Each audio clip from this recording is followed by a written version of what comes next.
নমস্কার, শুভ সন্ধ্যা। নিউজ ভ্যানগার্ডের পর্দায় আপনাদের সকলকে স্বাগত। আমি সুপ্রীতি রয়েছে আপনাদের সঙ্গে। চোখ রাখবো আপডেট খবরের দিকে। তেলিয়ামুড়াতে আজকে নির্বাচনী জনসভার আয়োজন করা হয়। একইভাবে ভোট যত এগিয়ে আসছে ততই আয়োজন চলছে চূড়ান্ত পর্যায়ে। তার সঙ্গে মিছিলের আয়োজন, বিশেষ করে তেলিয়ামুড়ায় যেখানে পূর্ব ত্রিপুরা লোকসভা আসনের প্রার্থী কৃতি সিং দেববর্মার সমর্থনে আজকে বিজেপির পক্ষ থেকে এই সভার আয়োজন।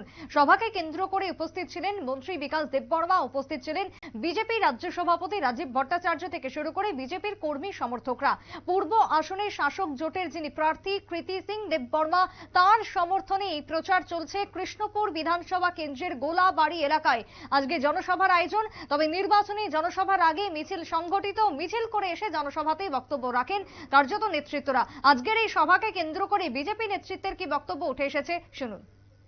নির্বাচনে আমাদের প্রার্থী এই ত্রিপুরা রাজ্যের রাজ পরিবারের কন্যা আমাদের কৃতি দেবী দেববর্মা মহোদয়াকে আমরা পদ্মফুল চিহ্নে বিজেপির প্রার্থী হিসাবে এখানে দাঁড় করেছি। বন্ধুগণ, আমি জানি যে কৃষ্ণপুরের মানুষ আজকে নির্ধারণ করে নিয়েছে যে দেশের প্রধানমন্ত্রী আবার নরেন্দ্র মোদীজি হবে, আর এই কৃষ্ণপুর থেকেও আমাদের পদ্মফুল ফুটিয়ে কৃতি দেবী দেববর্মা মহোদয়াকে দিল্লিতে পাঠাবে। তা এই কৃষ্ণপুরের মানুষ তৈরি করে নিয়েছে, মন তৈরি করে নিয়েছে। আমাদের সঙ্গে 2018-তে আমাদের আইপিএফটি বিজেপি সরকার ছিল। এখন নতুন করে ত্রিপুরা মথা যে আঞ্চলিক দল ছিল, তারাও ভারতীয় জনতা পার্টিকে সমর্থন করেছেন এবং এক সঙ্গে কাজ করার অঙ্গীকার করেছেন।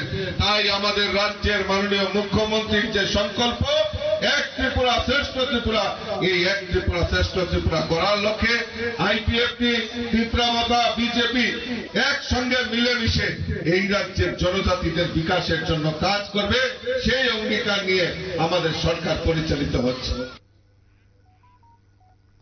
আপনারা শুনলেন বিজেপি নেতা অর্থাৎ দলের সভাপতি রাজীব ভট্টাচার্যের বক্তব্য। যেহেতু লোকসভা ভোট আসন্ন, তাই ময়দানে চষে পড়ে লেগেছে প্রচার। 29 কৃষ্ণপুর বিধানসভা কেন্দ্রের বিধায়ক বিকাশ দেববর্মা, মন্ডল সভাপতি তাপস নমদাস এবং বিজেপি নেতৃত্ব বিজন কর থেকে শুরু করে অন্যান্য নেতৃত্বরা আজকের এই বিশেষ নির্বাচনী জনসভাতে উপস্থিত ছিলেন। সভাকে কেন্দ্র করে ব্যাপক সমাগম এবং ব্যাপক সাড়া পরিলক্ষিত হয়। আগামী দিনে ভোট জয়ের ক্ষেত্রে 100% নিশ্চিত রয়েছেন বিজেপি নেতৃত্বরা। আজকের সভা থেকে যে বক্তব্য তুলে ধরলেন, তবে তার পাশাপাশি ভোট আপিল, যেটা সব থেকে লক্ষ্য করা যায় বেশি, সেই ভোট আপিলও চললো আজকের এই নির্বাচনী জনসভার মধ্য দিয়ে। ছোট্ট একটা বিরতির পর ফিরে আসবো, সঙ্গে থাকুন।